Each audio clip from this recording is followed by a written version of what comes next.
What's up, everybody? Welcome to NIBScast episode. What is it, Matt? 69.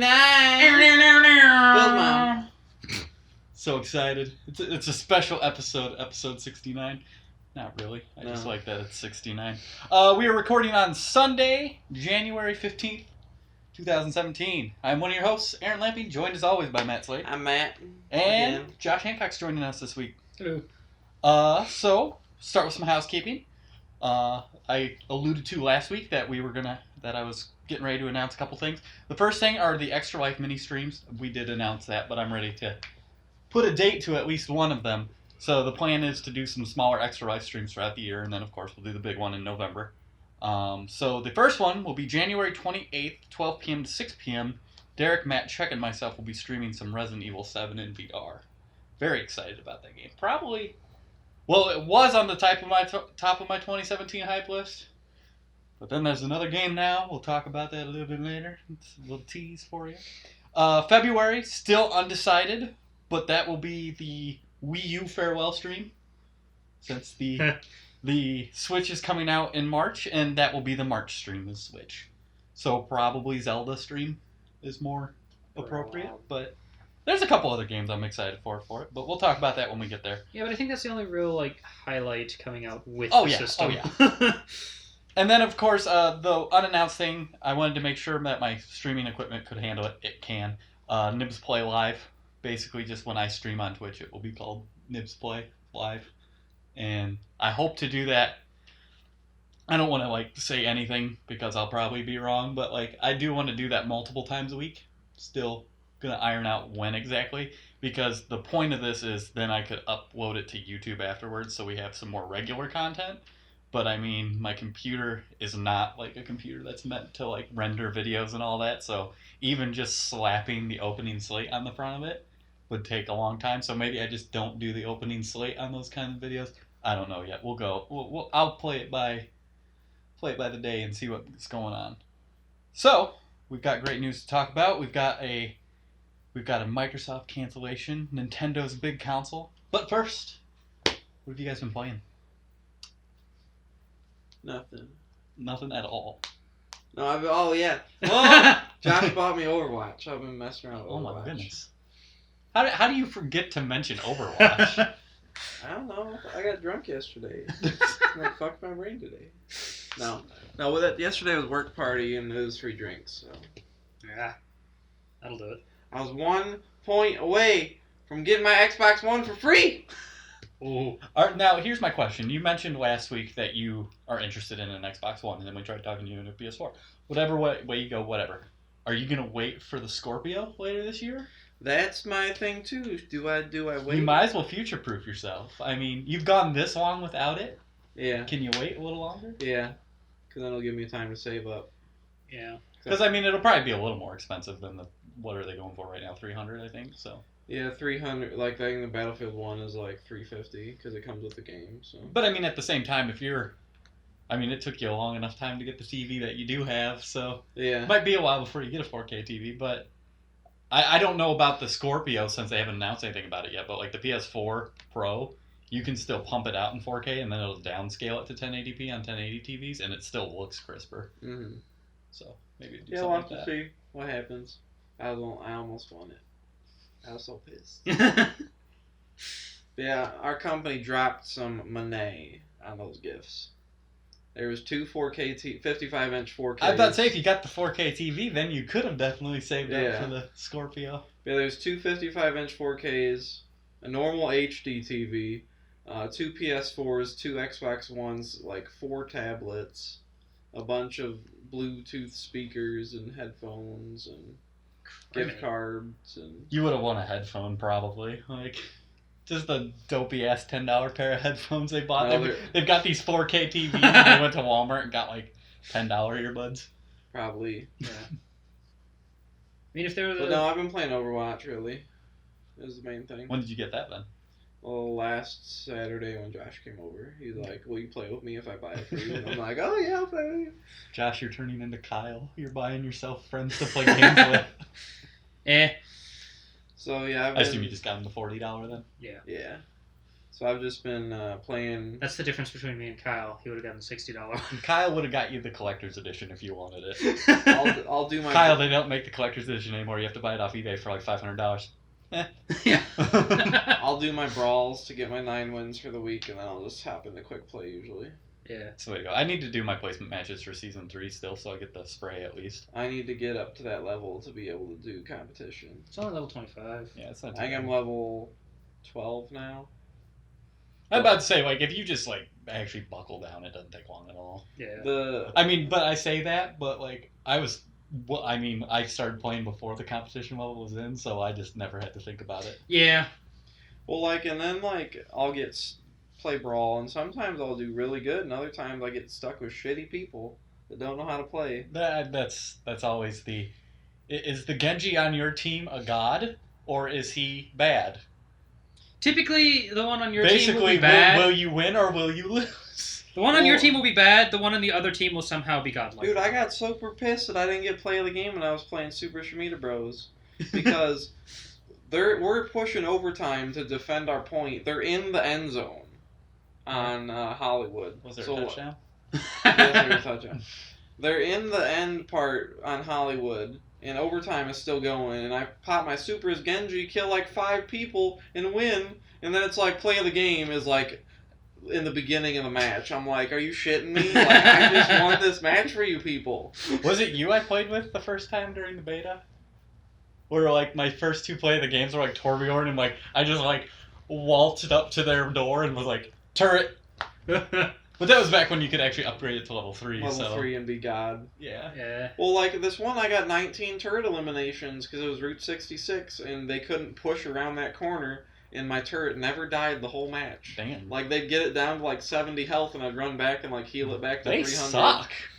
Especially on PC. Like Torbjorn's like completely worthless on PC. He's back to usable on console. Makes me happy. But yeah, like I'll use him sometimes on certain matches. Was that the Eichenwald map, or was that another time you were playing? Because I remember you set up as Torbjorn and Eichenwald one time when we were That on one defense. too, and I'm just like, everyone's dead. I'm guessing you were Bastion that time. No, he was No, playing I was Torbjorn. playing Torbjorn, and I put a turret up in the perfect spot. Yeah, where his turret was our main line, because I was playing as Mercy, keeping everybody alive, as usual. But, So does any other character have playtime on your account? yes, I've actually been playing other characters recently. But yeah, he set up kind of like in the corner, and where it was positioned, like, between the wall in front and then, like, where he was, it just never really went down. And then I'd just be popping Molten Core like every 5 seconds, because I was getting so many kills with my turret. All right. Death from Above, that is the stupidest brawl mode. Oh, good lord, yeah. Is it like the Mercy? It's Mercy Pharaoh? Mercy Pharaoh. Farah, yeah.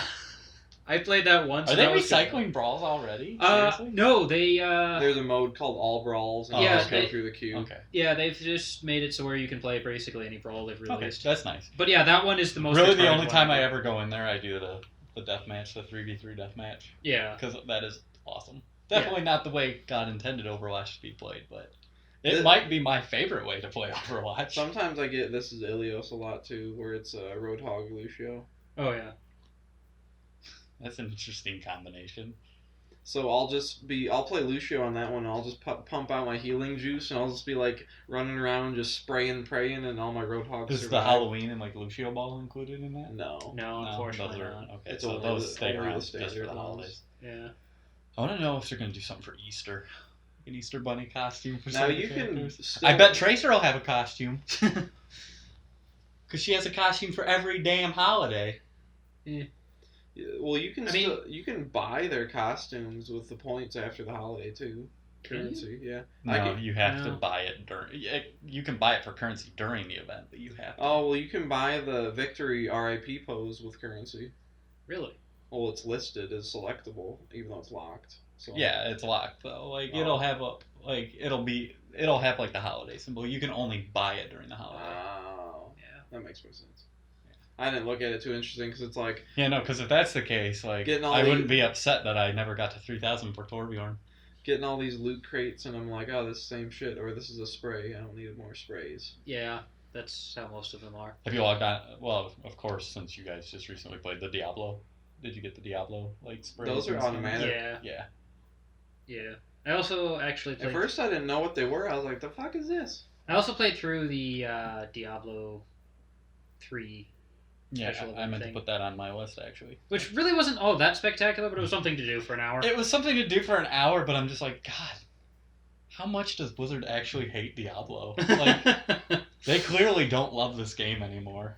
Not the way they say Yeah. they do anyway. They're all like, oh man, we love Diablo. We play it all the time. I'm like, really? I feel like it Because actually. if you play it all the time, you must be bored as hell. I feel like I would have actually enjoyed it a little bit more, but I played one of my better characters and never adjusted the difficulty level, so I kind of just steamrolled it. Yeah. Had I actually been of like torment level, I probably would have enjoyed it a little. Well, bit because more. I picked it up for the PS4 because it was on like super. I got it for like $10 over the winter break sales and all that, and like it's fun. Like I definitely do the seasons to get the stuff once because the seasons are coming to consoles. But aside from like just getting your stuff every season, it's like, yeah, like I don't understand. Like, there's no appeal really to just keep running stuff. Like I'm running one character right now because I still haven't gotten quite burnt out with it. I'm running one character right now, but like once he has all his gear, it's like, yeah, I've got all the gear, and it's not like WoW where you get all the gear and like something's coming to use it with. Yeah, it's basically just a run of can you get all what do they call it? The step up legendary. Yeah, the gems. Well, no, not just the gems, but like there's two grades of writs? legendary gear. There's like the standard, and then there's the step up. It's like the artifact level or whatnot. Must not be that far yet. Yeah, if you get. I'm playing. I think I'm on like Greater Rift 30 or something, which is like Torment 7 or 8. So and like then you can usually I just play on Torment 4. basically you can get your entire armor set, but then you can also get like the artifact level of it, Okay. and then that's better. So that's your next goal. But really, once you get that, you've accomplished. Yeah, I was about to say, I don't... You've won the game. Like there's nothing else to. The achieve. problem is I'm running an Archon build with my Wizard, and I don't have that ring that every time I spend resource that it resets my cooldown. So basically I'm just like an unstoppable Archon god for like 40 seconds. And then I'm just like standing around for a minute like, yep. And I'll just wait because it's not worth, like, especially at the Torment 7, 8 Greater Rift difficulties, like it's not worth moving at all because I'll just die. Right. Why don't you get the ring? Because I can't get it to drop. Oh. It's Diablo. Everything just drops from everything. Yeah, it's completely random. I've spent so many of these like silly little soul shard things you get from the thing, and it gives you just a random ring. Yeah, I've gotten like every other legendary ring in the game except the one I need. Xala's the worst. Never giving you what you want. I did get the one that I needed for the cube though, that makes it so your set pieces only cost one less. Oh yeah. So like you'll get, so once you have 3, you get the 4 set bonus, which also makes my spec work. Yep. But yeah, no, disappointed overall. It was kind of neat, like, and Diablo is so anticlimactic. Like I was just running around this room and I was like killing this guy. I'm like, damn, he's strong. And then I looked up, or I'm sitting here doing the keyboard and mouse. I was playing on the PlayStation. I was like, oh, that's Diablo. Yeah, I mean, granted, he took forever to kill, even with me being able to steamroll everything. So I was wondering, man, this must really suck at like actual difficulty. But yeah, he didn't really seem that imposing. What was the WoW Diablo event? Honestly, the Butcher seemed scarier in that one because he could basically one-shot you. Like, even hitting me as high of a level as I was compared to what I was doing, he took away like 3/4 of my health. Like, holy crap. But like looks-wise, maybe back in the day it was scary, but especially considering the Butcher that's in the game now, I was just like, that was stupid. Oh no, it definitely looked stupid, but like fighting him would have been probably mildly terrifying. I don't exactly know what the WoW event entailed. I know there was like treasure goblins that would pop up at the end of dungeons and stuff, and you could kill it and go to the cow level and get stuff from the cow guy, like a feat of strength and all that. That's cool. And then so Diablo did that. Did Heroes do anything? I think so. This weekend, Heroes is They were all free, weren't all they? free, The yeah. characters, yeah. I don't pay attention to Heroes of the Storm because I just don't care. And I think there might have been like a card back or something in Hearthstone. My only regret was I didn't actually find somebody to play Heroes with enough to get the Genji skin. Not because I actually play Genji, but I'm just bad because at I wanted it. Hearthstone because I don't play it enough to get more card packs. So I'm like, Yeah. It's one of those things that sucks because if you want to be decent, you almost at least have to spend $50 every time a new set comes out to like get like a base of them at least. Yeah. Because like even the like common, it's like, oh, Same this with- time the common might be a 3/4, but he has an awesome effect. Yeah, and While same, you just have a 3/4. same with like the dungeons that come out and stuff. And if you want to buy the dungeons. The dungeons I don't mind buying as much because at least those give you some single player content to like play through and all that, and you're guaranteed all the cards from that set as long as you play it. And I mean, I get that that's the point of a card game, but like it's still, I don't know. Especially, what sucks about it is I prefer Hearthstone almost over every kind of card game, like physical or not. At least like the battling like that, the one-on-one battling, and I'm just like, I can't bring myself to spend $50 on digital cards. Whereas if I was really into like a physical card game, like if I was really that, like if I was that into it, I would go out and dump $50 on pack every time. So I'm torn. Josh, what have you been up to? Diablo we talked about. Actually, I've been playing Skyrim again. The remastered, or did Yeah. it go back to normal? The remastered one. Well, I assume he's playing on PC, so he has the choice. Right? Yeah. So Yeah, I've mostly just been playing through Skyrim again. I've kind of wanted to play through it a while, and I figured the remastered edition was a good enough excuse. the Nova King. Yeah. You don't want to wait till fall 2017 and play it on the go. I'll probably play through it again. Well, it's like Then, but I want to play through Skyrim again too, because I want to beat Skyrim. a lot of those later story missions I don't remember because I just burned through it to finish the game, and then I've never beaten the Dawn Guard or the other one See, where you go to Soulstone. that one is my favorite thing to do in Skyrim. I'm saving that one for last. I envy you on those like Bethesda style RPGs because you can just buckle down and beat the main story. So at least you can say, "Hey, I beat it." But my problem is I like doing the side stuff so much that if I beat the main story, I'm just like, "Well, it's done. I'm not gonna go back." But then, because I get so lost in the side stuff, I never beat the main story. That's the problem I'm at in Fallout 4 is I've beaten the main story, but now I have to beat the 3 DLC packs that came out while I waited. That was too long. Like See, people just fell out of it. So. And I go back in the game, my power armor is maxed out, all my guns are maxed out. So I go into a battle, I'm like headshot, you're dead, you're dead, you're dead, and it's like I never have to worry about dying. I guess with Skyrim, like, granted, I beat the main story in the last game, but like, I never actually cared about the main story. I was always more interested in like completing the Thieves Guild storyline or the Dark Brotherhood or even the Mages College. Like, that always interested me far more than the main story. So I really had no problem just going around doing everything and then eventually getting back to the main story and completing it. Except all I really remember about my first playthrough of the main story is I decided to legendary my archery and sneak at the worst possible time. And Skyrim's even worse since it can randomly generate quests for you to do. It's like, oh, you're never bored. Like, Yeah. I was on the way, I was doing a main story quest in that game one time, and this girl came running up to me. She's like, quick, my husband's been kidnapped by these thieves in this tower. So I kill my way to the top of this tower, and I find this husband, and I'm like, I'm here to rescue you. And he's like, I ran away from her. She is crazy. I'm like, oh. So he's all like, I'll pay you to just leave me here. And I was like, yeah, sure thing. Give me your money. So I took the money, and then I went back to her, and she was all like, what did you find? I'm like, he's dead. And she's like, oh, well. She was really sad, but she's like, here's a reward. And I was like, take the money and run. Good stuff. Anything else then? Or do you have more to say about Skyrim, possibly? Not particularly. You had any good stories like that? That's always my go-to Skyrim story because I just thought it was so cool. So far, my absolute favorite thing that I've actually managed to do is I completely forgot what to do when you become a werewolf from the companions. I think that's why I stopped playing, because I decided I wanted to be a werewolf, and then I was like, I don't want to be a werewolf. So I became a werewolf, and then I forgot what exactly I was supposed to do. So I just ran out into the town square, and that priest who just sits there yelling about Talos the entire time, he was the first thing I saw, so I murdered him. And so now Windhelm is so much quieter because there's no dude yelling constantly. It's great. I thought he was a protected character, or can you actually kill him? You could actually kill him. It was just always a pain because, like, the town guards would go after you. But yeah, like, you could kill him. There's a way you can get him thrown in jail. There's all sorts of things that can happen to him, but yeah, I murdered him on the spot as a werewolf, and no one seemed to mind. So I'm gonna go back a little bit to before winter break. I'm not gonna go over all the games I played, otherwise we'd be here for like 4 hours.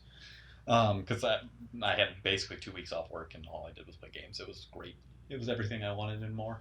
Um, so I played Pokemon Sun and Moon. We touched on that last week. We had that tie for number 2 on our top 10 games list. Mm-hmm.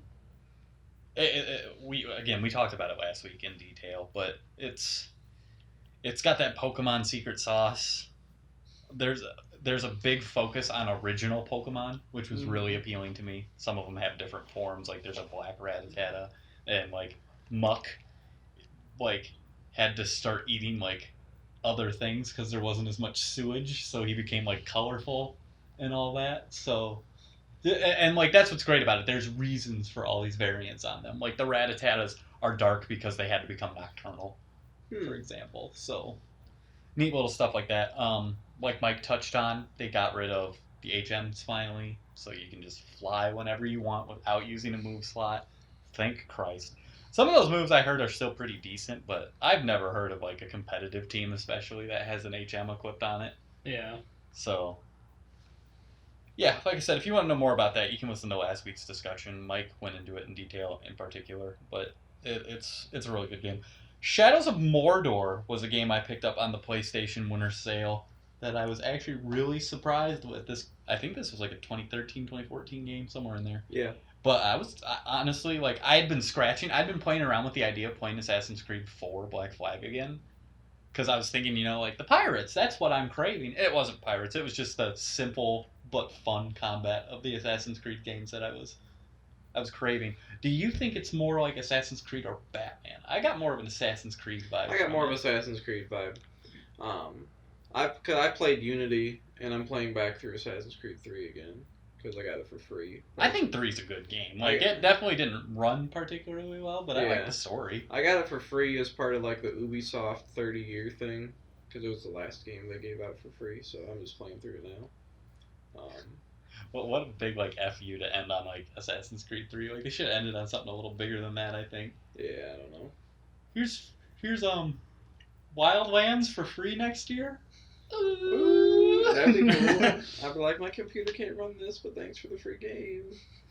But yeah, I liked Mordor. The story, I never beat the story because I was playing Next Copy when he brought it over one day. Yeah. But one of the fucking captains, I fucking defeated me like 10 times, and then now he's so powerful that, like, I'll go to battles where he's fighting a beast and he'll one-shot the beast and get even more powerful. I'll be like, God damn it. You really have to read into their, like, fears and weaknesses, because there were some times where I didn't, and, like, I'd shoot, like, a beehive or something, and then I'd just run in there and stab him, and I'd be like, oh, he's dead already, and then I'd just run out of there, like, all hee hee hee. And then there were other times where, like, I'd backstab this guy, and he'd just turn around and be like, that doesn't work on me, and then, like, hit me for half my health, and then summon, like, 80 guys, it seemed like, and I was like, there was one guy where I just couldn't figure out, like, I knew his strengths and weaknesses even, and I couldn't figure out how to exploit them to my advantage, and I basically just had this entire compound, and I just kited them around, and I'd get them by barrels and try to kill them that way. It was ridiculous.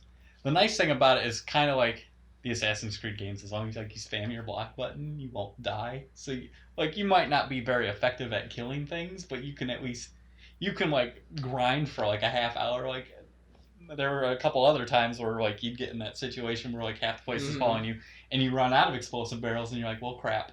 And then you just sit there hitting triangle and, triangle square on the PlayStation for, like, a half hour, it felt like sometimes. It was ridiculous. The ones I hated are ones I liked where they were scared of the dog, so I'd mount the dog and, like, fucking bite their head, and they'd be like, ah! Well, and that was my major complaint about the game, for as much good as there is about it. Like, it is a very small map, though, too.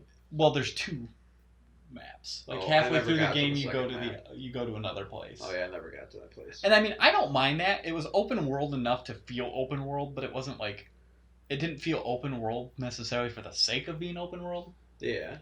There's a lot of games these days, we've talked about it at length in the past, like, Nick's not here. Somebody has to bring up Metal Gear Solid 5. From what I've heard, I've never played it. Metal Gear Solid 5 was open world for the sake of being open world, not... Now, I played Metal Gear Solid 5, and I never played any of the other Metal Gears before that. The lore is like, it's there, but like, I just viewed it as a game, and I thought it was fun, so... Oh, yeah, gameplay-wise, I heard that game's, like, top tier. Yeah. But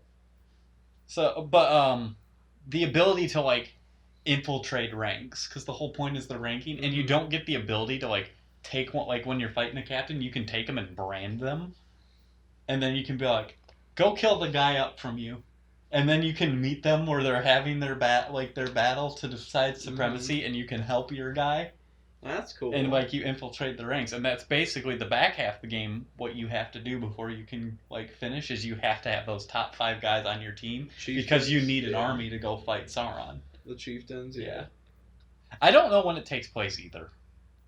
Like, I'm in the not Lord of the sure. Rings lore. Not that I really care about Lord of the Rings lore. That was the other thing, too. Is, like, it actually made me interested, like, as opposed to the movies where I was just like, what is going on? Yeah. Can we just get to the big fight at the end? Never watch Fellowship. Refuse. There is no big bad war at the end payoff. Yeah. At least in 2 and 3 there was a big war. Oh, that's because they had to have a movie to set up. Anyway, Planet Coaster. Now, compared to the Roller Coaster Tycoon, what is your opinion in Planet Coaster? So Planet Coaster is now my favorite sim for theme parks, hands down. That used to belong to Roller Coaster Tycoon 2. The problem... unseated too? Yeah, unseated 2. So the Oh my problem gosh. was, up till this point, all these games have been on a building grid that were squares, of course, you know, your grids.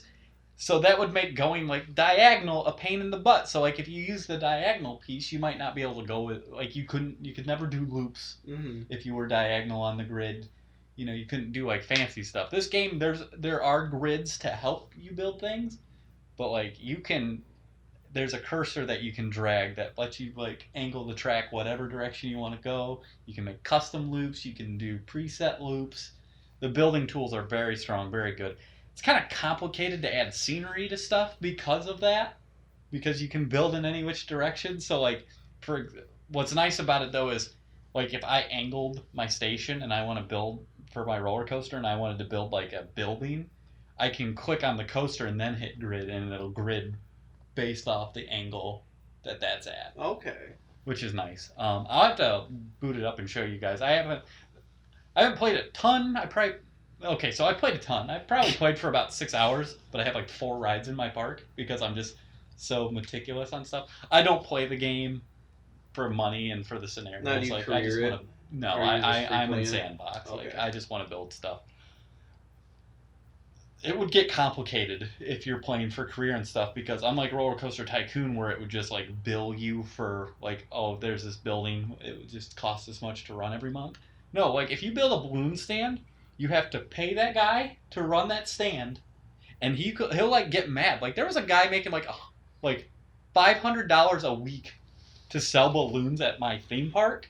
Because here's the thing, even when you're playing on sandbox mode, it's still like that stuff happens. Like they will still quit and that shit will close down. So he's like making $500 a week to sell balloons at a theme park. Come on, man. And he's all like, I'm not making enough money, I'll quit. And I'm like, are you kidding me? So I trained him a bunch because you can train them. You can send them off on training.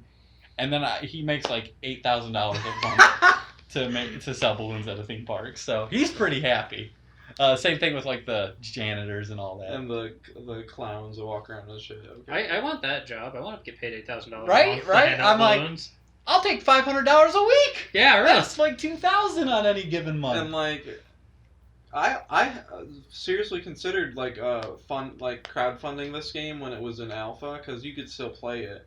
But now that it's release version, I'll probably pick it up. Yeah, it's really good. It does have some like it chugs on my computer. It'll probably chug on yours too. Yeah. Just knowing, I mean, I don't know too much about the insides of yours, but from playing on your computer a couple times, I'd say our laptop and computer are pretty close. I mean, it runs, it's playable. I tried to Turn up the graphics. No, I tried screen capturing it with that. Oh, I'm on low everything.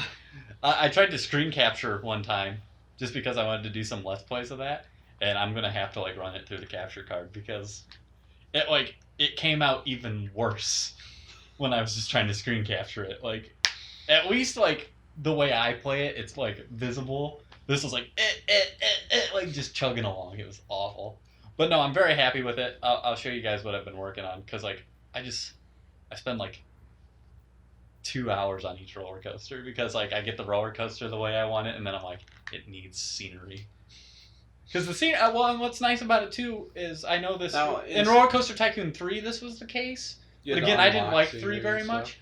Well, no, it just lights affect it. Like you can at night, like if you don't have lights in your park, it actually looks stupid. So you actually like, unlike in Roller Coaster Tycoon, where like I would never put light posts down. Like here, I'm like, oh, I have to have this here, and then it becomes the game of, well, that looks stupid there. I have to put it somewhere it looks good. Yeah, I saw some video of people playing Planet Coaster because they're like the lights from their coaster were lighting the ground, but then like the path to the coaster is like jet black. He's like, oh, let's put some street lights here.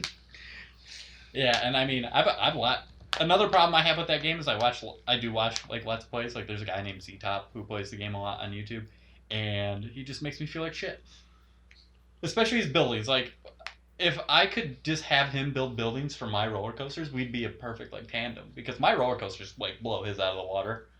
Like, his... Yeah. Like, he just... Well, I shouldn't say that. He has fun with it. As where I'm like, okay, I have a stand-up roller coaster. And since I'm, like, actually, like, a really big roller coaster enthusiast in real life, like, I love going to parks. I know where the biggest ones are and all that. I know how certain kind of roller coasters look. As where he'll be all like, let's go up this high and do this kind of drop, and then it'll do this. I'm like, no, a stand-up roller coaster would never look like that. Like, I try to make my roller coasters look like... More realistic. Yeah. So... But he's definitely better at scenery than because World just left early access. No. Why? Well, they were all like... That game looks terrible. They were like, here's a paid beta, your game runs like shit. Oh, well, that's kind of true, so we're going to go into early access now. And now I guess they finally left early access, but yeah. So then the last game I want to talk about, and a game I started this week, I started playing through Captain Toad Adventure. I've had this game sitting on my shelf basically since it came out. And the Captain Toad levels in the 3D Mario game world, where like you could tilt the stage and Toad was walking real slow. They were cute and clever, and they were good enough where Nintendo heard people being like, hey, you should make a game of this.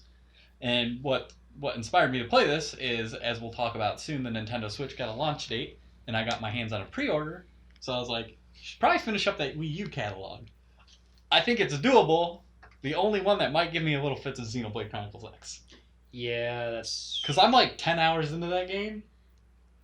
And it can be like a 120-hour game. Like, it's ridiculous.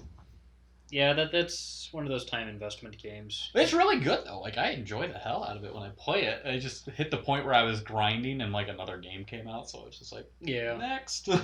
I actually also need to go back to that one at some point. Yeah, I'd like to finish that. What do I have over there? I think I have Captain Toad Adventure I need to get through. Mario 3D World I beat.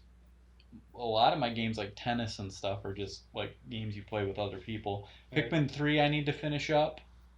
Xenoblade Chronicles X is the big one, and then Yoshi Woolly World I bought for Alexis, and then we like powered through the first 2 worlds in one day, and then I haven't touched it since. Not the greatest game in the world in my opinion, but it's fun for 2 people, like that kind of thing. So yeah, that's what I've been playing. We'll go into some news next. So we'll start with the smaller news. I mean, depending on if you're a Microsoft fanboy or not, this might be the bigger news, but the smaller news. So Scalebound has been canceled. Already screwing one of my predictions, where I predicted that Scalebound, along with a couple other games, would be like showpieces for the Scorpio. Mm-hmm. You know, like they'd be all like, you can play it on your normal Xbox, but that's gonna look at it on the Scorpio. They probably heard your prediction, like, oh, let's fuck his points. Probably. Anyway, rumors began, unsurprisingly, admittedly, circulating on Wednesday the 11th, because like this game like was announced in 2014 and they barely talked about it. And they were quickly confirmed by Platinum. Director Hideki Kamiya. What's funny is I spelt it wrong, so I could try to like read it the way I knew it was pronounced, and I still messed up. Anyway, he had a series of tweets apologizing and promising not to let down his fans in the future. Just humbo jumbo company speak. But this seems to support the tale of two platinums, where they have like the B team that tries to make their money off games like Korra and TMT. Yeah. And then TMNT, excuse me. And then they got their A team that makes their passion games like Bayonetta 2 that are good, because that's what's so frustrating about them is they do have decent games. I mean, I'm not a huge fan of those style of games. I like Bayonetta, but like, Yeah. I wouldn't like if Bayonetta 3 was coming out. I wouldn't be all like, drop everything. We have to go get Bayonetta 3. So that supports that, but it also highlights a bigger issue for Microsoft: their rough first and second party offerings. Phil Spencer even tweeted out after this that like first parties especially, he needs to cater to those more because they've been getting let down by the second parties lately. And their E3 2014 was a disaster in hindsight, especially following Sony's famous beatdown the year before in 2013. Because coming out of it, a lot of people were like, wow, you know, for what happened in 2013, 2014 wasn't a bad conference for Microsoft.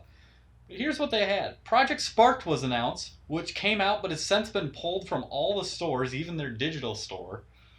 Phantom Dust Remake is still in the works, but isn't a remake anymore. It's just going to be a port. Like, they're not redoing anything. Fable Legends was announced and has since been canceled. Crackdown is still nowhere to be seen. And now Scalebound.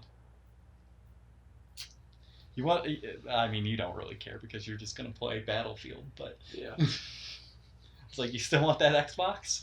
But like this, like it boils down to like, if you think about it, like yes, still, I mean, Sony does the same thing, especially with their first parties. But Sony's just so well in the third parties right now. Like, when you think of Destiny, do you think of an Xbox game?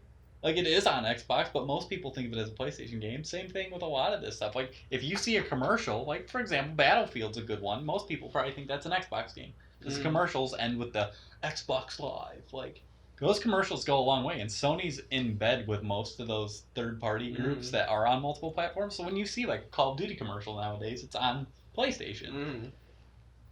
So all Xbox really has going into this year is, we're going to have the most powerful console. They have the new Gears, Halo Wars 2, and like I'm excited about Halo Wars 2. But there are other games that are the cross Windows buy games. Right, but like ultimately at the end of the day, while it's neat and it's nice to have, how many people really want to go to the Microsoft store on Windows? Especially if you have the Xbox. That's what I don't understand. Like people who have the Xbox, like I'd rather just play it on the Xbox, I think. Yeah.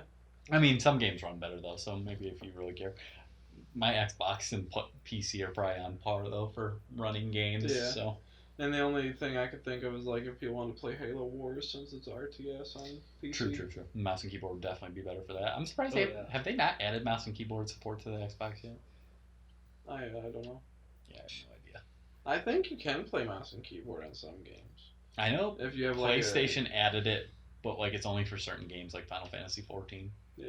There has not been a single thing that's come out for the PlayStation or Xbox that's piqued my interest enough to even care about ever remotely buying one. So I have no idea what's going on with them. And like if I had a computer, I could like a better computer, I'd probably get Battlefield 1 on my Origin, but you'd have nobody to play with too. That's my other problem.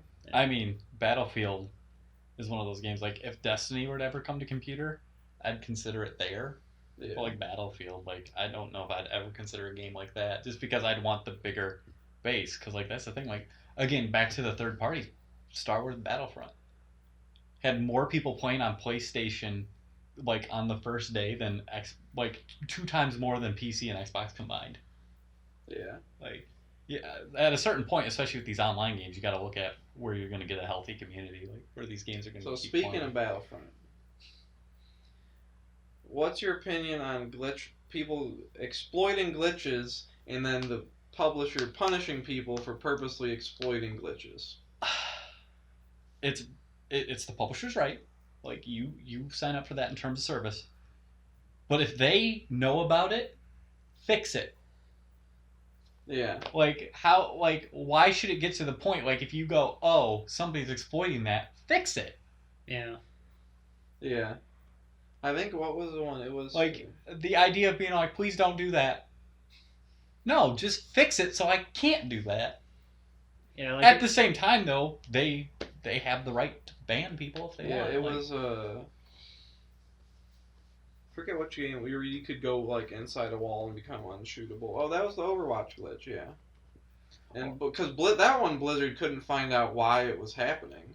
yeah, well, and that they was were- the 3v3 May wall glitch. Well, Wasn't it? Yeah, the and that's Maywall glitch, okay. yeah. So that's another thing. Like, if you can't fix it right away, say something about it. Then don't Yeah. just be like, "Don't do that." Like, like give me an ETA, Yeah, like something, you know. yeah, because the Lando patch is dropping this Tuesday, I think. Okay, so it is getting patched. Yeah, but that was the same thing. DICE is like, we're working on fixing it, but if you continually exploit it, we'll suspend your account. And especially on consoles, I guess you got to give them the benefit of the doubt that they got to go through certification for patches and all that through Sony and Microsoft. One time that's really, I mean, again, they reserve the right to do this as the developer, and the people who doing it know something was wacky. But Blizzard, when Lich King first came out, World first. yeah, there were rogues using their bombs because at the time, rogues you had to go engineering and you had to have bombs because it was just part of your rotation. But these bombs were causing platforms to rebuild because platforms drop out in the Lich King fight. Mm-hmm. And they were causing these platforms to rebuild, and Blizzard was all like, "Well, we're banning you guys," and I'm like, take their gear away, but don't ban them in that case. Like, they were just doing their rotation. Yeah, I mean that was a slippery slope. That one's kind of shitty, but the other one where it was, what was it, the one of the other where they completely exploited a glitch to get world first. Yeah, and they took the title away. Yeah, that I'm fine with. Like, if you fall on cheat, and I get, like, they knew the floor dropped out. They should have been like, why is this rebuilding? But at the same time, it's like, it's part of their rotation. You could have just easily missed it. You could have been like, why is this rebuilding? Yeah. Well, in that case, they may have known, but they may not have known, that was particularly why it was working. So. I think it was the Kata or the Pandaren world first one, where the whole guild exploited the glitch to become world first. Well, there was a big one in Kata where they were exploiting the raid finder before the hard mode raid came out to finish up tier set pieces. Oh yeah. That one confused me. It was funny because they got banned for the first 3 days of the world first race of the final difficulty, and they still ended up winning. It's like a Paragon or something, those top guilds. All right, so the big news this week: Nintendo. They had their big Switch reveal event, and then some of this is going to be Fallout 2. The Nintendo drinking game releasing in March. We'll talk about that when we get there. So the big thing is Nintendo stated that the Nintendo Switch will be launching March 3rd for $299. I think that's the top of reasonable. I think a lot of people were hoping for $250, but I mean, what the system does, the whole technology behind it, I get it. Yeah, I'm in the boat with the people that are like, it should be $250, because if it's $299 and doesn't come with a game and you got to spend another $50. But at the same time, you can get a PS4 or Xbox One, which are stronger consoles, with a game right now. That was going to be my thing. I mean, ultimately, I kind of like what it does, but at the same time, in some ways, the technology was already there because it's somewhat novel, but it's also somewhat not. Because ultimately, you look at the Wii U, and it's basically just a slightly improved version of that. And then a lot of the accessories are separate too. You can dock the system and all of that, but ultimately it's just a higher powered screen to do exactly what the Wii U already does. I'm gonna put a little asterisk here. I'm gonna sound super negative through all this, but I'm really excited for it. At the same time, it's weird. I pre-ordered it. So. I'm not pre-ordering it, and makes sense. You can wait. My thought was, there's games that I know I'm gonna want for it, so it's now or later. I might as well get since I know I'm going to have this system. I might as well get, because Zelda looks noticeably better. Yeah, I'm still getting the Wii U version. I mean, yeah. Just because that's what's nice about it. You can. I don't know. And it's gonna be rare someday. Yeah. But you'll be able to sell it for $3 at GameStop. Yeah. I don't know. I'll probably end up getting it when a Zelda edition comes out, but Have you seen the collector's edition for Zelda? I have. I didn't write that down. I'm actually seeing if eventually I can get a I want- Master's Edition. I was about to say, like, I want the $100 edition, but, like, one of my just goals in general for this year is to, like, just stop buying things on a whim. Because, like, there's a lot of times, especially with game stuff, where I'll be like, wow, that looks cool, buy. For me, anything Zelda Edition is a little bit more particular. Like, a lot of other things I don't Especially really that care carrying about. case for the Switch itself. That's Yeah. why I want it. But, like, I just want that. Can I just have that for I 10 have bucks? I 20 have bucks? a rather large collection of Zelda collectibles from special editions and things like that. So for me, it's just adding to that Well, collection. good luck trying to find one. If They're it was clearly like a- sold out already. I managed to potentially reserve a special edition, which the only thing that's missing is The statue. Yeah. Yeah. Which I still kind of want, but oh well. Until you get your Switch, can I have your Sheikah Switch carrying case? And then I'll just give it back to you when you get yours. I'll think about it. But yeah, it's I don't know. For me, it's just a collector's item because I have the collection running already. If it weren't for the fact that I already had the collection running, I probably wouldn't worry about it. But like, So after what I think, mixed news. March 3rd was definitely a lot earlier than I think anybody first saw. I think a lot of people were Yeah. saying the 17th or that next week. Friday was called. It is a Friday. That's nice to work off. But then they went into, this is when the news really started to get shaky on some of this stuff. So the Nintendo Switch will have a paid online service now, including a voice chat app. So you get the app on your phone. Their reasoning for the phone was that way they didn't want you to have to think you had to have a big bulky headset, especially while on the go with it. But it's like you're gonna have to have Wi-Fi anyway. But anyway, their point is that you just plug like a little, your Bluetooth or whatever into your phone and use it. So it gets worse. So Much worse. you get the ability to choose one free virtual console game a month from the NES or SNES. But after that month, you have to buy the game. It goes away. If you want Different game rotates in. Yep. That's dumb as shit. Yep. Microsoft and Sony give multiple free, free, quote unquote. You're still paying for the service. Right. But they give out multiple games a month that you can keep. Lifetime. And for example, Rocket League came out on the PS Plus. That was just free for its first month. Well, then Right. you can get AAA games like Tomb Raider and all that free for life. Yeah, as long as you As pay long the as subscription you- fee. And Pay Nintendo for can't goals part or- way with an SNES or an NES game. Yeah, that one bothered me as well. I mean, you're Now- not going to make that as many times as people have probably already purchased it for the Virtual Console on the Wii or the Wii U. No one's going to want to have to buy it again on the Switch, and nobody is going to buy it. You're not going to lose that much And- money just keeping.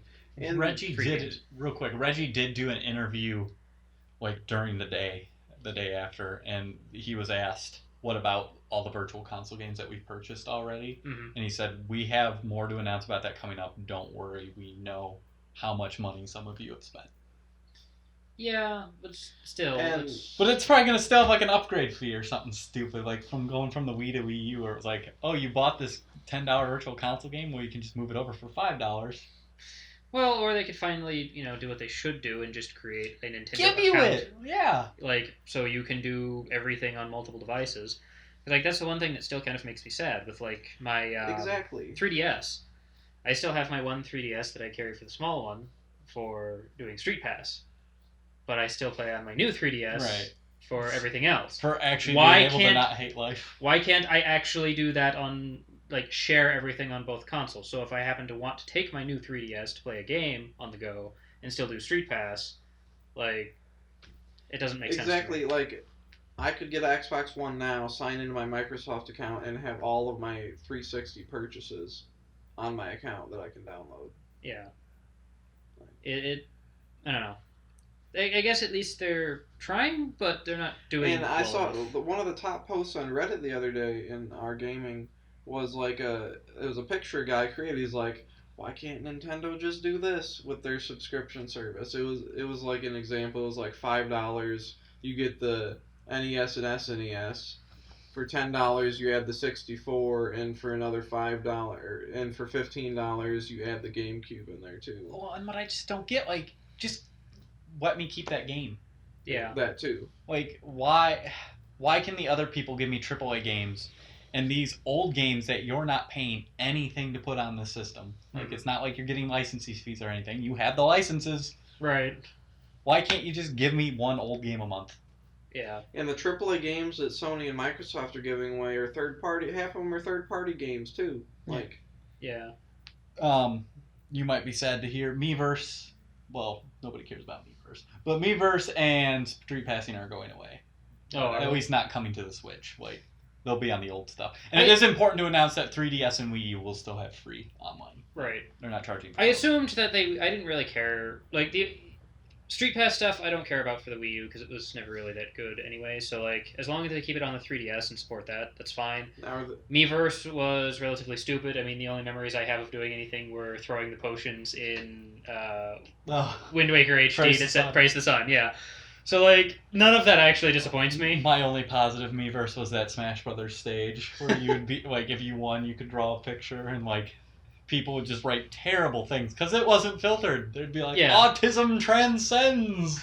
It's like, what? Or like, Luigi's really fucking gay would pop up sometimes. It's like, what's going on here?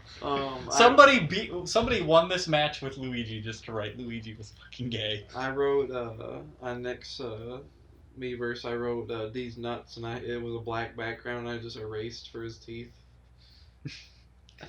But like, are they gonna follow the path of Xbox and Microsoft and be like, oh, you want to watch Netflix? You better subscribe to Gold. It just, it really is a bummer. Especially because Splatoon 2 is we'll get to that a little bit later, but that's one of the games I really want.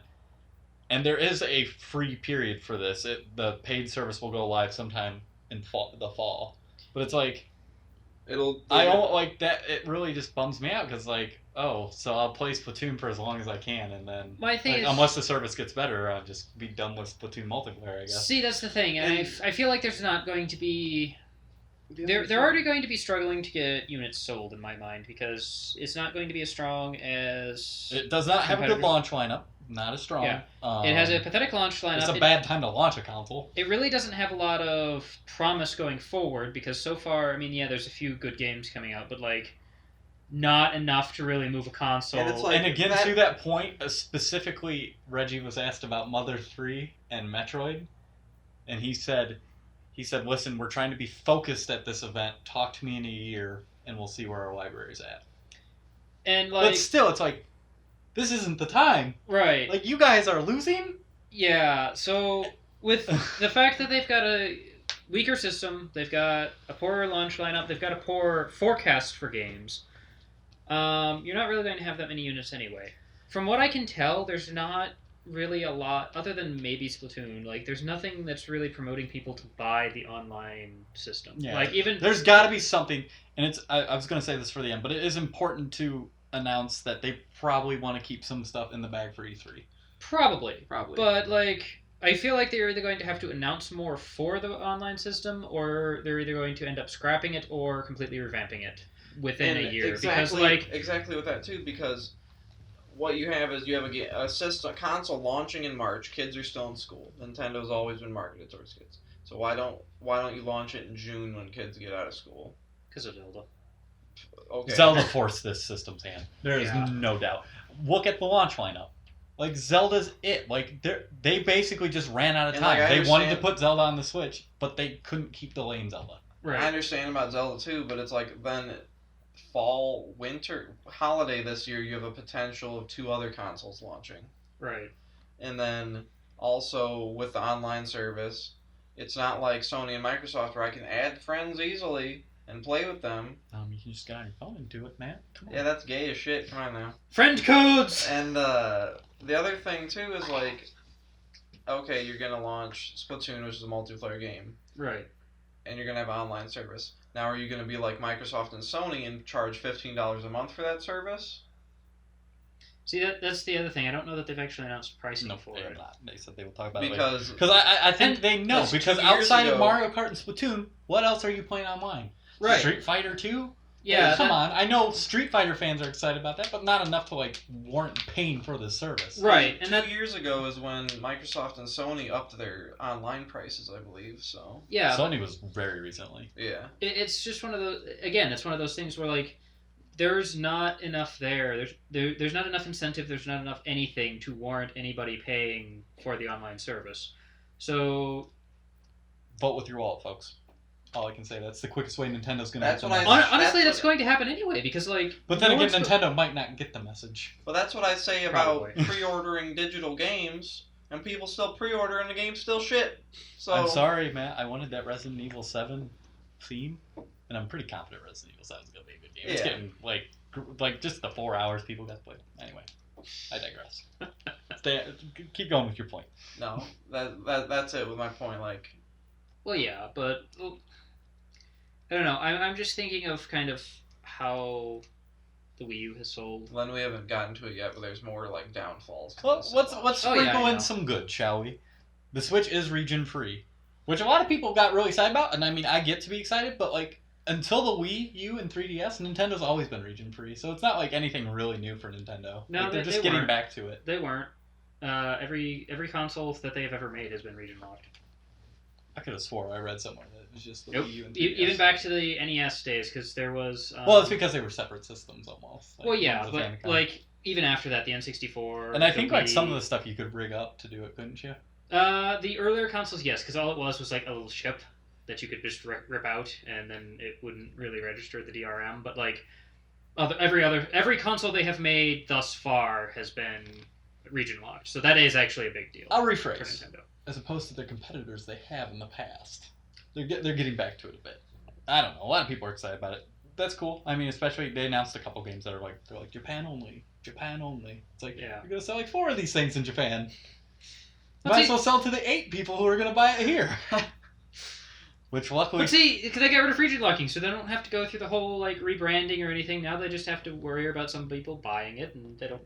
It takes a lot of load off them because people will just buy it, play it in Japanese, and it'll be fine. luckily for the 8 of us who are gonna buy it in the United States, we can get together and have 8-player local co-op with up to 8 switches on supporting games, so Mario Kart. They Yeah. showed off. Well, there was also a question as to whether or not, okay, presumably you could do 4 to 8 people per system, as well as, with each system connected. So could you actually get up to 64 people playing a game? Right, and that was one weird With thing Switch I Land? saw. Somebody, I think they showed off 4 people playing Mario Kart, and it was still split screen.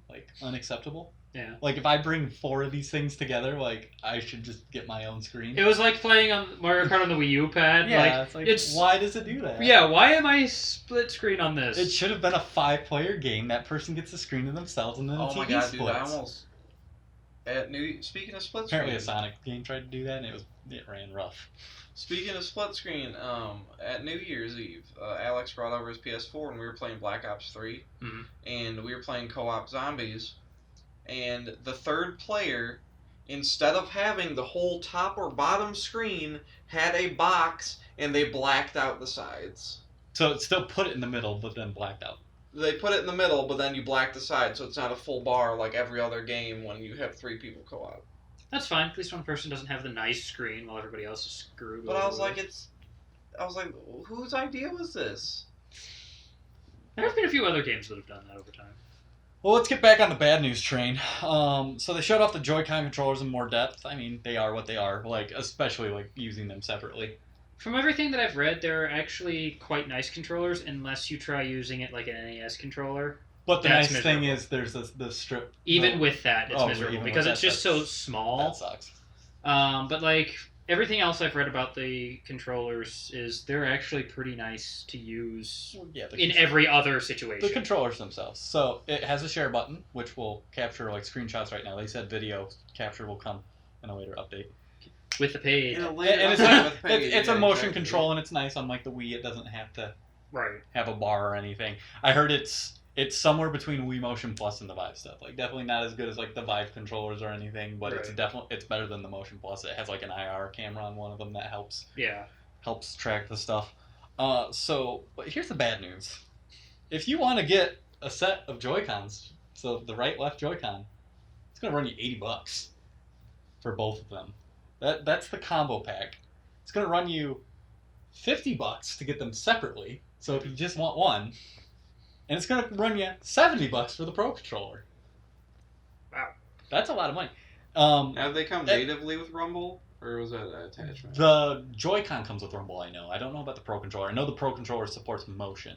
And it's also important to note the right Joy-Con, I believe, is the one that has the Amiibo reader. Like, it's just above, like, you just kind of touch the analog stick. Okay. So Amiibo support was confirmed. They also, like, showed off, the prices were afterwards. If you want to buy a new dock station, so, like, if you just want to, like, have multiple docks in your house, those are $90. And then the steering wheels, if you want a steering wheel for Mario Kart for your little Joy-Con, those are like $15, but fuck that. Yeah. Who uses motion controls for Mario Kart? Come on now. They are adding to the Mario Kart 8 Deluxe, which will be coming out on April 28th. They added a help you stay on the road assist. And they were all using it when they were driving around with that thing. It's so funny. That's because playing with motion. Never use tilt controls, despite the fact that you may say you are. Never use tilt controls. So again, of course, Nintendo had to show off those Nintendo-ass games. 1-2 Switch, which I was really low on when I first saw it, but I'm warming up to the idea of this game. So this game, you play with the Joy-Cons, and you're not looking at the screen really. You're like facing your opponent. You're facing your opponent, and the controller will give you feedback for stuff you want to do. At the next day during the Treehouse, they showed off a couple games. They showed the Cowboy Standoff, which is like, you know, draw, yeah, and then you shoot each other, and then like it shows you the angle. It has to be at a certain angle, and then it says who showed it first. So that's kind of neat. There's a milking the cow game. Did you see that? I have not. I heard about it. Okay, somebody put a Brazzers logo on it, and it was the funniest shit. So the guy's explaining it. It's best played with the strap. Because you're using the Joy-Con, you're going down like you pull down like a cow, and then the side buttons you hit like you're. And the amount of cups you're of milk filled is who wins. Yeah, and you're trying to fill cups of milk, but like it vibrates apparently, and that's like when it's vibrating the most. When you get the most milk, he's all like, when it's vibrating, that's when she squirts the most. I was in Twitch chat when it was live. They lost their damn minds. But nonetheless. Looks kind of neat. There was a dancing game. Well, yeah, it's gonna make a great drinking game. Like, loser takes a shot, and then the winner rotates in and out. They were playing with like a food roulette game. Like they had peppers and pickles and stuff like that. There was the dancing game, so like they'll take turns. Like it'll be all like pose, and then they'll do a pose, and then the other person's supposed to match the pose. But no one realized that all it's you just had to do was matching. move the controller. Yeah, like it's one of those games that like you're like just have fun. Just have fun with it. Yeah, like. Yeah. There was the sword catching game where like one person will be like swinging the sword and the other person has to catch it. What else did they show ping off? pong. Yep, there's a table ping pong where like you're basically just playing based off sound. It'll be like, and then like there's different ways you can hit it where it'll be like, whoop, and then you have to wait to hit it, and then there's like the power. And there's a wizard game. They didn't show that one though. Yeah, that was shown in the little sizzle reel. There's like a wizard battling game. And then the last one they showed off was the sandwich eating game, where people use the IR sensor on the right Joy-Con, and you put it up to your mouth, and you're like dum dum dum dum dum dum dum dum dum dum sandwiches. And it's 3 bites per sandwich. So I will say, 4, I think, yeah. This at least sounds much better than We Play. Well, and that's my thing. Like I was really down on this when they announced this, but like I'm like, you know, for having friends over and stuff, and like. It's actually kind of nice with the portable because like you bring it to the families and it's not like especially this kind of game where it's not really TV focused. Right. Like it's nice just to have. Yeah. $50 though. That was the only. Yeah. ARMS was the other one announced. That one just looks gimmicky. You got like these. It's like a fighting game. Like each person uses 2 Joy-Cons. So if you want to play with somebody, you're gonna have to shell out $80 for another Joy-Con on top of $50-$60 for this. Wait, no, you just make them go buy a Switch. No, and then like you pay a punch, subscription online fee. It's like for the most part it's range. Like you've got these big ribbony arms. Like one of the guys they showed off was Ribbon Man. Mm-hmm.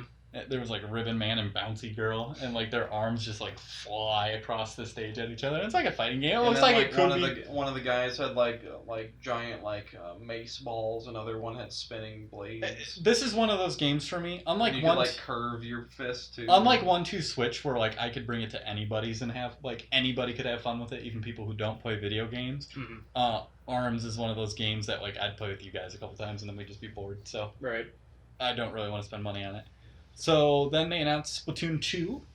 The big thing, from what I've heard, it's basically a Splatoon deluxe version with more stuff. Right. There's like a double spray, and there's some new supers too. Like there was one, I don't know what it was, like a rain cloud was flying over the map and just pooping ink everywhere. And then It's more Splatoon, which is great until I have to pay for the online, and then it won't be great. One of them was, So what I think I'll do is I'll play the online for as long as I possibly can, And then and I'll save the single player for when I have to pay for online. One of them was like a rocket, but instead of one rocket, it's like 20 little rockets, and they just go forward. I missed to the online. Oh, Jetpack 2. SNES supported SNES games may have minor new content and support online play. So like if they ever put like just normal Street Fighter 2 out, it might have online play. I'm gonna say the one that convinced me to get this system, because again I was like with you, Josh. I was like, there's really not a ton of reason to have this right now. I mean, like the Wii U, like I think it'll eventually get there. But like, the Wii U, I at least knew there was more promise for it. Like there was more in the pipeline that I felt was worthwhile. But the game that I was all like, well, I'm gonna buy it for this game anyway, so I might as well just get it now. Right. Super Mario Odyssey looks awesome. I showed Matt. It looks good. So many people are like, oh, it. he's in New York, it's so bad. I'm like, these are the same people who are complaining about that Mario's never different. Yeah. Like, this looks different, unique, exciting. Yeah, he's in New York, he's in a jungle. You go to Egypt, you go to, like, the fucking food place and jumping on frying pans and shit. I kind of saw, I think I saw that in one of the trailers, and I was like, it looks interesting. We'll pop up the full trailer. I don't know that there's part of me that thought it was stupid. There was part of me that thought it was kind of neat. I don't know. I was very conflicted. It's very sandboxy. Miyamoto came on and he's like, we wanted to get back to 64 and Sunshine style play. Right. But that was the thing that I did hear. It was like, oh, it's kind of more like an N64 game. Yeah, and he said Mario like, 64. he's like, Galaxy was very loved, but it just didn't feel like those games. He's like, we really wanted to capture the feeling of those games. Right, and I was like, okay. I mean, theme's a little weird, but if they manage to pull it off, more power to them. I guess my other problem is I just don't get that excited about Mario games. Like, I like them, and I'll play them. That's the thing. but, Typically, I don't, but like, I've been waiting for this since 64 because I never had a GameCube, so I missed Sunshine. So I've literally been waiting for this. I'm 25, basically my entire life. Like, as far as I can remember, like, my earliest gaming memories are like Doom, Crash Bandicoot, and Mario 64. Like, yeah. I've been waiting. I have been waiting. I played Mario 64 at the dentist. And hopefully they never announced it, but like a lot of the leakers are like, no, we're 100% sure this is certain. Like one thing you could do at E3 or before then, like to help ease the wait for Mario, here's the GameCube Virtual Console, and you can get Sunshine. I feel like that would be silly not to. Like I understand why they don't want to do the Wii U one, but like they really should have the GameCube. Xenoblade Chronicles 2, and all the games they announced, they said right now are planned for 2017. Yeah. So that is the nice thing. I mean, really, it depends on what kind of games you're into. Because, like, I didn't write down here, but, like, if you're into Dragon Quest, you're getting 2 Dragon Quest games this year, apparently. Like, one's an MMO. Yeah. So, but you're getting, like, 2 Dragon Quest games. So, like, ultimately, like, depending on the kind of games you're into, there is a library here. You just... Yeah. It doesn't pop. Yeah, I mean, there's... Because a lot of the games, like, I probably would pick up a Dragon Quest, but, like, it's not something that I would buy a system for. Xenoblade Chronicles... Never played that one, so I don't know. I heard that was a lot more story focused than I think so. Yeah, than Xeno was or X. Yeah, it's. Oh, what M-rated game will come to Switch? That is the question. I'm gonna keep you in the dust for now.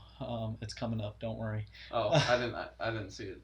So. Fire Emblem Warriors was announced, so that I'm a little excited about. Yeah, so you're getting that. There is a direct for Fire Emblem on the 18th. I'm assuming they're gonna talk about that and probably the mobile game. That they announced, but still haven't said anything about. It'd be kind of nice too if, like, again, get some excitement going for what is coming. Try to get somebody like you on board. Announce the next console Fire Emblem game, because Jesus Christ, a Fire Emblem game on TV again? Yes, please. Especially because like I was never into Fire Emblem or had a GameCube to play Yeah, those ones. And so. I feel like the one for the Wii probably wasn't as good. 20 years later, Kingdom Hearts 3 will release. Nobody cares. But yeah, I'll care when I have it in my hands. I think a sleeper is called Snipper Clips. It's a little $20 game that's coming out the day the system comes out. This. So you've got like two bullet-shaped little things that you can rotate. Yeah. And they can clip each other, right? Like paper? Right. And then you have to accomplish tasks. Like some of them, I'll show you guys after the podcast. But like some of them, you have to like match these shapes that are outlined. So you got to cut each other to match the shape. And then there's some like you got to push a button to bring a basketball down and then get the basketball in the hoop. And you're basically, and like there's some where like you need to pop these balloons, but the balloons are too high up. So like they made one person a hook and hooked the balloons down. The other person got made into a point who was popping the balloons. It looks like good fun. As long as it has better hook physics than Roadhog. I'm sure it will. Again, we touched on Mario Kart 8 Deluxe. That wasn't actually announced during the thing. Like they kept showing Mario Kart, but they never mentioned it. But they came out and said afterwards that that's going to be the April 28th game. So mode. Why not make it 9? Like, why don't make a new shit? Because all they're doing is adding up proper battle mode, really. Well, that and how do you feel about the fact that they're adding the ability to carry 2 items? I thought it was so good only doing one. I thought it added way more strategy to the game. I think it rewarded skill. Like, it rewarded skill because it wasn't like, oh, that person behind you just loaded up with 6 red shells. Like, they had to, like, the most you could be getting shot at you is like 3. Yeah. Now, like, is that game going to be $50 too? I think so. It'd be nice if there was some sort of discount. So I will be honest though. All you add is a battle mode, and now. But I mean, right now with how much the controllers are, and the fact that online is going to be charged for eventually, I'm almost not like if the online was free, I would have picked it up. No questions asked. I still might pick it up. I don't know, but now it's not a day one purchase really. Yeah, me either. But like, I would be excited for a new battle mode just because like.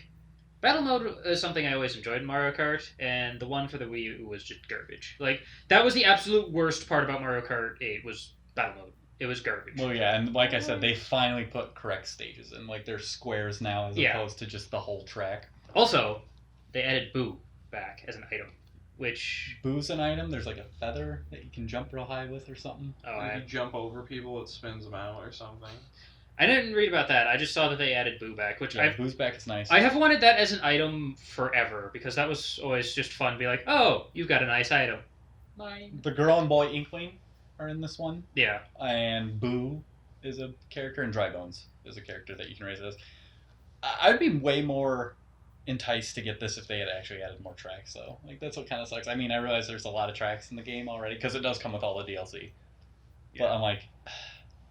Like, there's like, but I understand that they're hoping people who didn't buy the Wii U buy this, but it's like, what about us who bought the Wii U? There's also the question of if they're actually going to be like, well, now we're going to add stuff to this one. Not the Wii U one, but this one.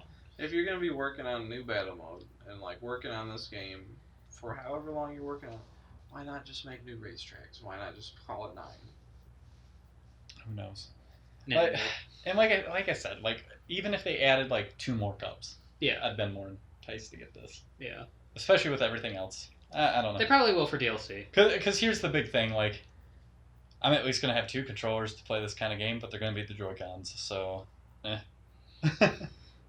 feel like it would also be... Like, if one more person gets the system, I'd probably pick it up. It'd be easier... Just because then we could at least play 4-player, but... Right. It'd be easier if they were to just make, like... I haven't actually looked to see... how different the Pro controllers for the Switch are compared to like the Wii U Pro controllers. Just like make it so you could use a Wii U Pro controller. That'd be nice. Like if you don't want to play any of the fancy gimmicky things and just want to use a controller for Mario Kart, just make that backwards compatible. They're all about that moolah. Or allow me to hook up my freaking GameCube adapter and just use the proper controller that I should be able to use for everything. If Smash comes out and they don't let you hook that thing into it, oh god, there's going to be a riot. Yeah, no, that's something they built this stupid thing to like specifically for Smash Brothers. And I don't see how they could port it and not allow you to continue to use it. So they're going to make a new Smash now? No, they're talking about just porting. Which honestly, that one I'm not as angry at because we talked about a long time ago, like how do you take characters away from this game at this point? Well, not only that, but like they really did a good job with that particular Smash Brothers. Like, that one's spit polished. Like, it's really good. They might It's could add the a few first Smash characters. Brothers that had more than one person tuning characters. Yeah, it's the first. Sakurai was the only person who tuned the characters for the first 3 Smash Brothers. Like, Yeah. who thought that was a good idea? That's where you get Roy. And it was really the first, like... Or not Roy, Ike. Yeah. Like, it was the first time since Melee that I even thought another Smash Brothers game could be better than Melee. So I'm not really worried about that one. That one, I mean, I have no real incentive to go buy it because I already have everything unlocked in the Wii U version, but, like, I don't see how they could improve the game. So, like, I'm not as worried about that one. Mario Kart I'm a little bit more disappointed for just because, like, other than the battle mode, like, it's Mario Kart. You can do more with it.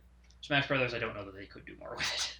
And again, if you've got the GameCube one, you could have Melee, theoretically, if you had a GameCube Virtual Console. Yeah. And then, Matt, your M-rated game, Skyrim, is coming in fall.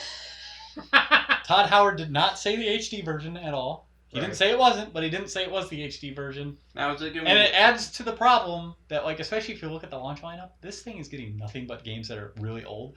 Which also, you kind of have to look at the developers, because they're all like, well, we need to test the waters first. It's like, well, stop trying to test the waters with games that everybody's played already. Right. And, like, is it going to be legendary? Is it going to come with all 3 DLC? Or is it going to be the fucking base game?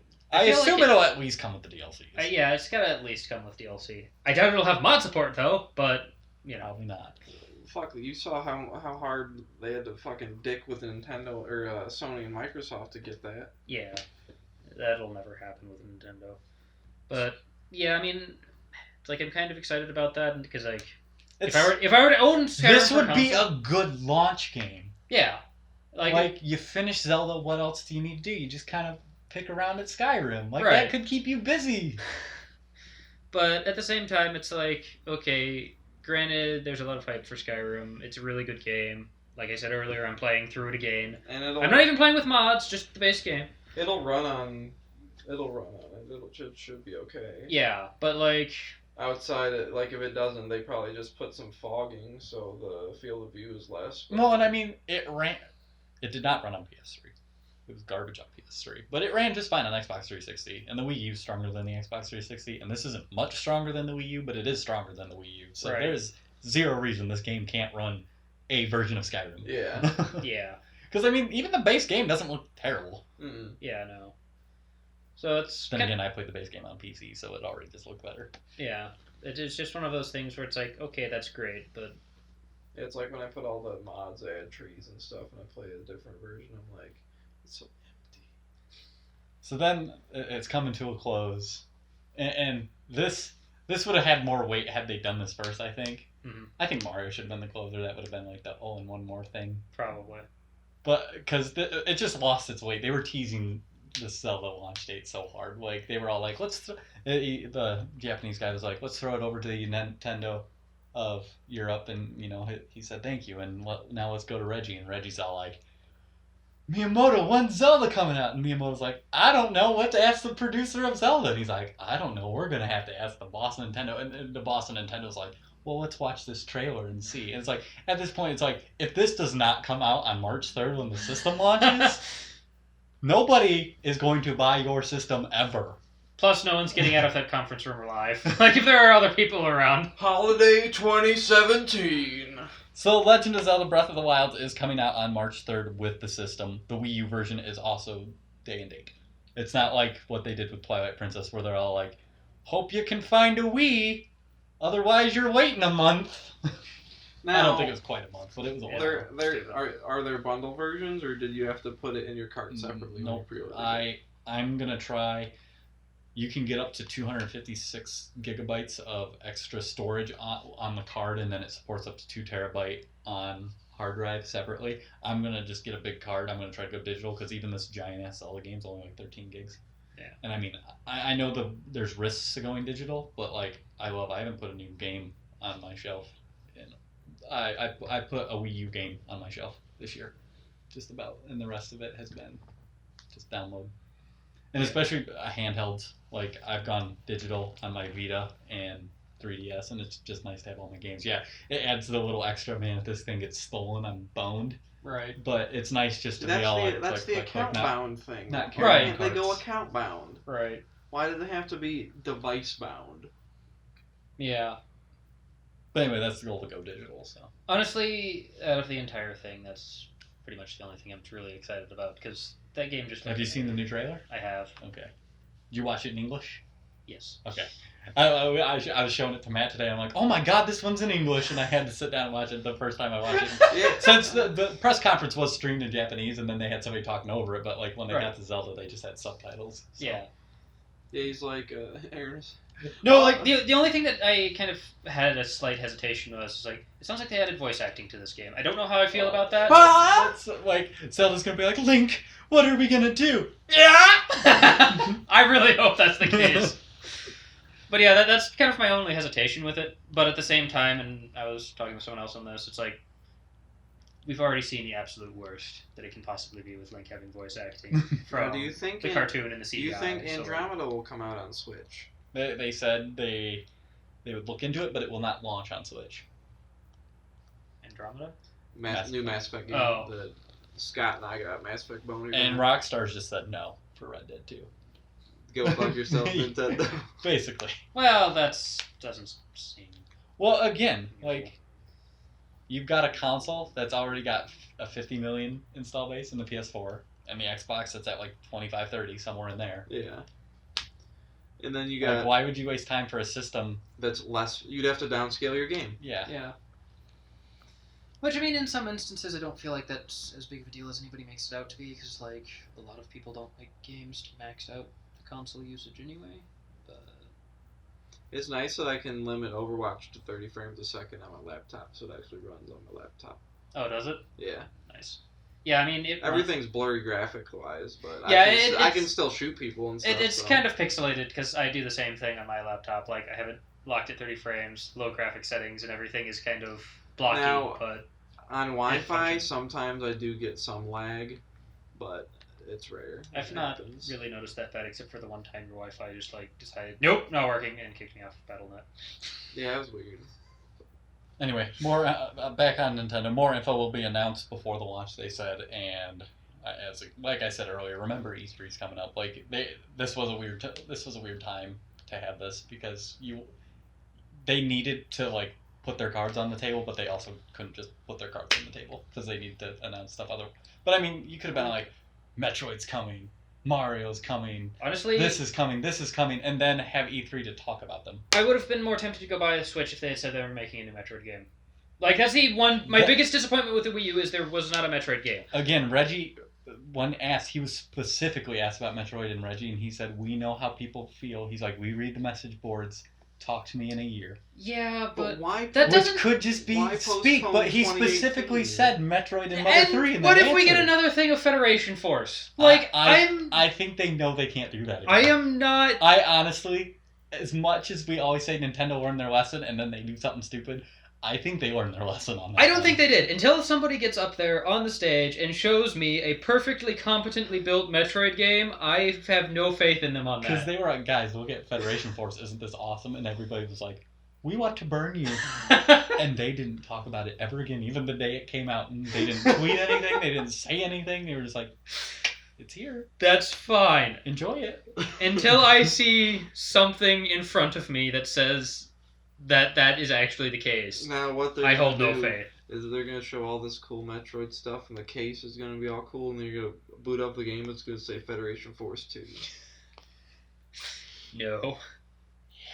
They can't do that. But No, because they'll be sued over that. I yeah, mean, like, if that was just like a built, like, it would be fun to have like the ability to play co-op in that yeah. kind of game, but like, not like that. But yeah, it's. I mean, yeah, I'll give them the year. or Metroid whatever. Pinball coming to the Switch. I'm about to say, Yeah, that was actually a fairly good game. I'm going to give them the year. My thought process behind this: I want the Switch, I want Zelda, I want Splatoon, and I want Mario. That's 3 games at least I want this year. The rumor is Pikmin 4 and that Rabbids Mario RPG crossover is going to get announced at E3. Again, just a rumor, but so that would bring it up to 5 games for sure. I want Right. Xenoblade Chronicles 2. I do want that. So there's at least 6 games I want. As long as my shelf looks something like that, which I have probably about 10 games. Mm-hmm. Like, as long as I get about 10 good games out of this over the next, 3 to 4 years, I'll be happy. They're gonna make the Nintendo as a hardware maker might not be happy with the result, but I will be. I mean, I love the Wii U. Yeah. They're gonna make different size cases to mess up everybody's They are choice. small. They're PS4 size, apparently. Oh, okay. Yeah, because like they don't need large cases because they're not going to be discs. They're They're cards. cartridges. That's weird. They're a little bigger than the 3DS cards Yeah, That's weird too. Like, why? because they're faster. it's faster. Well, Nintendo is SSDs are positioning this faster. as their next console, but I think the upside is, and one thing I didn't mention, a lot of people are saying that it runs at a solid 720/60 On the handheld. on just the handheld, Yeah. but it has a hard time running at keeping 1080 60 frames. So like Zelda, for example, apparently runs the best undocked. Right. It's not like awful. They're like, it's still better than the Wii U version, Right. but it still slows down. Yeah, in I was going to places. say apparently there's I won't say it's been verified because it's just like some rep told me, some random guy saying like some rep told me Mhm. that Zelda was only going to be able to run in 900p, and then somewhere around the way it came in 30 frames. I'm second. okay with that. The problem with this is like they just need to come out and say this. Be all like, Right. hey, the kind of games we're trying to attract and make, we don't need the power. Right. We have art styles like Mario Kart 8's still one of the best looking games I've ever seen. Yeah. Like they don't need the power. We have the art style and the engineers to make this work. But you gotta say that. Like Right. they didn't say anything about power. But the fact that it's a bunch of old games getting ported and Zelda looks a little better. Like it doesn't look like years better. Like it looks a little better. Yeah. I mean, I guess the It's only a little clearer in the textures, a little more vibrant in the colors. the only advantage I would have is I'm probably gonna end up playing it on my little Wii U screen. So like playing it on the Switch screen would be just that much better because like the Wii U screen is it's not it's not bad. terrible, but it's not great. It gets the job done. Yeah. I did hear it feels like unlike the gamepad, it doesn't feel cheap. Like this feels like Right. something that I would certainly It's hope not- so, since that's the bulk of the system. it is the system. Yeah. I think they should add vehicles to Splatoon, That'd be cool. They got the jetpack. Tank mode. or like That could be like a super. Yeah. Just, Well, no, I Bastion, think turn it- into a tank, and I think it should just be like an all-out tank battle. that'd be cool. or no fire trucks that just spray paint everywhere. I like these ideas. I mean, Splatoon's still young. Some of these, like Nintendo, Nintendo makes good games for the most part. When they're not trying to bring back a system that's dead in Star Fox. So, like I said, as long as I get like 10 good games out of this, I'll be fine. I'm confident I'll get 10 good games. And Yeah. what's the worst that happens? I play Mario on my PS5 in like 10 years? I mean, That sounds exciting to me. Like, I'll take it. I have no doubts that I will end up getting a Switch, because I have a feeling there will be... I mean, there... Yeah, I mean, Like I said, eventually there will be a point. For me, it was Mario Kart 8. That's finally, I looked at the back library. And Right. I looked at what was coming up in Smash Brothers, and I was like, okay, that's Really, the time. I mean, I guess really for me, it's one of those things where, again, going back to that collector's, I'm sure they're going to have like a Zelda edition at some point. So I'm just gonna wait and pick that up. And it all depends on what you're excited. Again, like But like, the Mario got me excited this Yeah. time. The Mario was my Mario Kart 8. So again, I was like, I don't need this. Like I'll just play Zelda on the Wii U, but I was like, I'm going to buy it eventually. So I may as well get it now and play Zelda. I'm still relatively optimistic overall, because like, granted, there's not a lot. New For- Bomberman game. Didn't mention that. New Bomberman game. Oh yeah. And like, Because there's not. Again, I don't feel like there's a lot that really grabbed my attention from the announcement, and there probably will be more. But like, so far, I feel like overall the like quality of Nintendo games has been pretty good recently. Like, they learned their mistakes from the Wii and got their head out of their ass and actually started making good games again. Right. Because, like, really, with the possible exception of Star Fox, I haven't really had a chance to play it, but, like, probably 95% of the games that they made, first-party games for the Wii U, were fantastic. And like even games like the new Mario game, the color Paper Mario Yeah. that I've been playing, like it's got some quirks to it, but at the core is a very good game. Right. So So, like, I'm excited for what could be, but, I don't know, just from the marketing standpoint of trying to kind of dig themselves out from the unfortunate failure that was the Wii U, because I love that system. I didn't feel like Nintendo really presented much. The only thing I can see happening with them not presenting much, and if they fail at E3, is that if Sony and Microsoft say, holiday this year, new consoles, that the Switch's sales will drop because people will say, Well, don't forget the Pro came out already. Well, the Pro came out too. Sony's next console is going to be the PS5. It's not. I think they're done with the PS4. That's what I they're meant. not done with it, of course. It's still making them tons of money, but Right. That's what I meant. Yeah. If they announce that, would it hurt sales because people would wait because they know that those are potentially better consoles In and some more way, value. well, I feel like it's going to depend on what kind of what kind of games they announce. Because let's face it, no one buys a Nintendo console to play games that they're going to play on their PS4 or Xbox. Like, but in fairness, the Wii U showed they also don't buy it for Nintendo games. Otherwise, more than 11 million people would have bought it. well, I mean, yes, 11 million people buy it for Nintendo games, but Right. most people don't. yeah, but that's still like the only reason you buy a Nintendo system is to play Nintendo. I'm just saying, the majority, what Nintendo needs, they need the numbers, and like Right. the numbers don't just come out. Because you have 30 to 50 million with Sony, Microsoft, and 11. But I guess my other thing was like, okay, you had the multiplayer games, and you had a few good like Mario games, but like, despite how good a lot of the games that came out for the Wii U were, there weren't a lot of them. Like the library was still lacking in a number of things.